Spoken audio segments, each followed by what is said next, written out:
जय गुरुदेव। स्वामी जी, क्या परमात्मा मरने के बाद मिलता है? नहीं, परमात्मा का मिलना केवल मनुष्य शरीर और मनुष्य योनि में ही संभव है। बाकी किसी योनि द्वारा परमात्मा नहीं मिलेगा। देवी देवता जो लिंग शरीर में है, मनुष्य जन्म के लिए तरसते हैं। जानवर, पक्षियों, कीड़े मकोड़े आदि 84 लाख योनियों का चक्कर काटने के बाद जीवात्मा को मनुष्य जन्म बड़े भाग्य से मिलता है। ये परमात्मा की प्राप्ति का अमूल्य अवसर है। एक फकीर ने कहा कि हमने कई जन्म कीड़े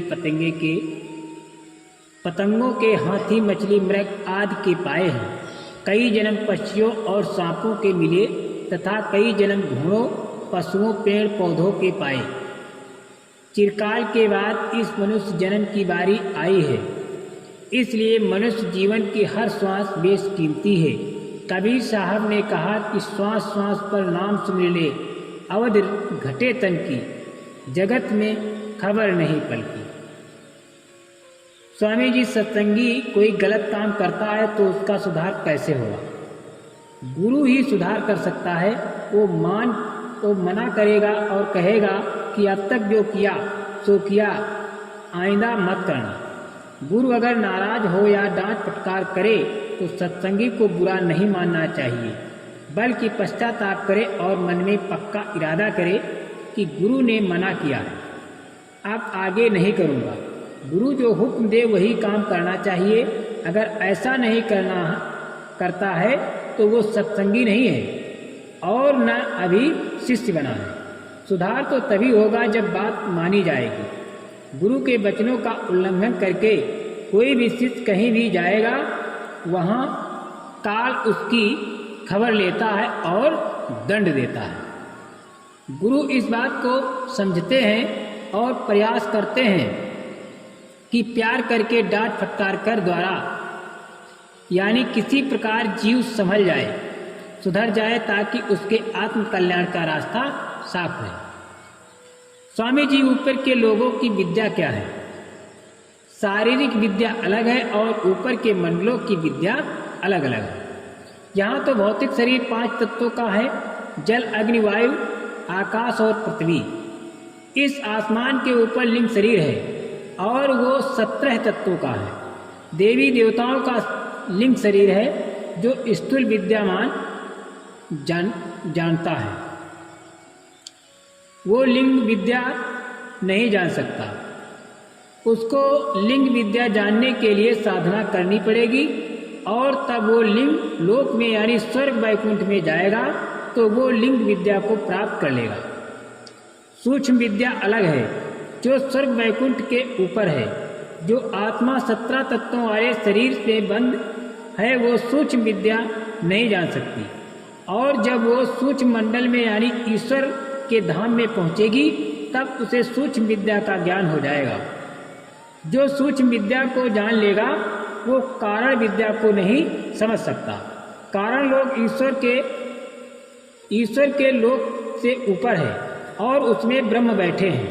वहाँ कारण शरीर जीवात्मा धारण करती है जो 5 तत्वों का होता है, शब्द, स्पर्श, रूप, रस और गंध।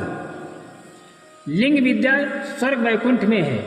सूक्ष्म विद्या सूक्ष्म लोक में है जहाँ निरंजन भगवान रहते हैं। उस स्थान का नाम सहस्रदल कमल है। इस प्रकार अलग अलग मंडलों में अलग अलग शरीर जीवात्मा धारण करती है और अलग अलग वहाँ की विद्याएं हैं। ब्रह्मलोक यानी त्रिकुटी के ऊपर जब जीवात्मा सभी शरीरों से छुटकारा पा जाती है यानी अलग हो जाती है, तब वो शब्द रूप हो जाती है। उसके जन्म मरण का चक्कर समाप्त हो जाता है। स्वामी जी, भजन के वक्त अंतर में शब्द तो सुनाई देता है मगर खिंचाव नहीं है। जब तक मसाला कर्मों का जीवात्मा पर चढ़ा रहेगा तब तक खिंचाव नहीं होगा। घनघोर आवाजें आएंगी और ऐसा लगेगा कि मस्तक फट जाएगा। घबराना नहीं चाहिए। आवाज़ों के घंटे की आवाज़ को छाटने की कोशिश करें। घंटे की आवाज़ 3 लोक, मृतलोक और स्वर्ग वैकुंठ और सूक्ष्म लोक में हो रही है। सबको सुनते रहने से सफाई होती है। कर्म कटते हैं, कर्म हटे तो खिंचाव होगा।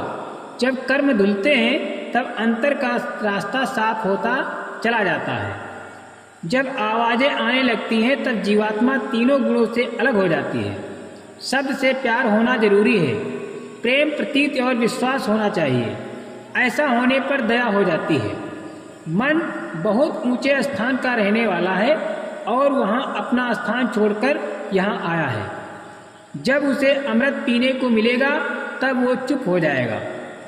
नाम में, शब्द में अमृत है, वो बराबर चूता रहता है। भजन करोगे तभी अमृत पीने को मिलेगा। ये काम धीरे धीरे होता है। लगन के साथ, मेहनत के साथ भजन ध्यान सुमिरन में लगे रहना चाहिए। स्वामी जी शरीर छोड़ते समय मनुष्य की क्या हालत होती है। शरीर छोड़ते वक्त यानी मौत के समय असहाय वेदना होती है। सूरत यानी जीवात्मा का प्रकाश पूरे शरीर में होता है। तब शरीर का प्रकाश अंग अंग से सिमटता है। उस समय भावनाएं जाग जाती हैं। जीव का खिंचाव नीचे की भोग वासनाओं की तरफ होता है। काल का भी एक शब्द होता है, उसी में फंसाकर वो शरीर से खींचता है।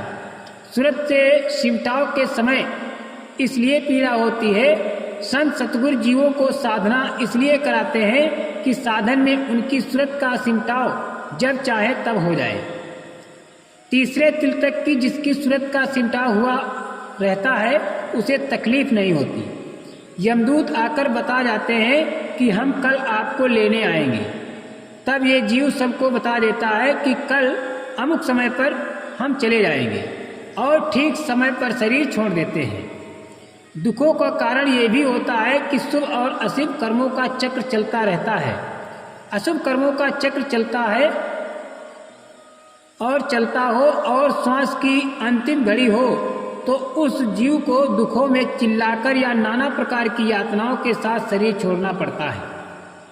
परंतु शुभ कर्मों के चक्र में श्वासों की अंतिम घड़ी जब आती है तो चलते फिरते या कहीं बैठे ही बैठे बात करते सूरत शरीर को छोड़कर चली जाती है। इसलिए लोगों को साधना कराया जाता है। भजन के द्वारा शब्द का ज्ञान रहता है। जीव शब्द की डोर पकड़कर निकल जाता है। काल जीवों को त्रास नहीं दे पाता है। संतों के जीवों की पिटाई यमकुंड में नहीं होती है।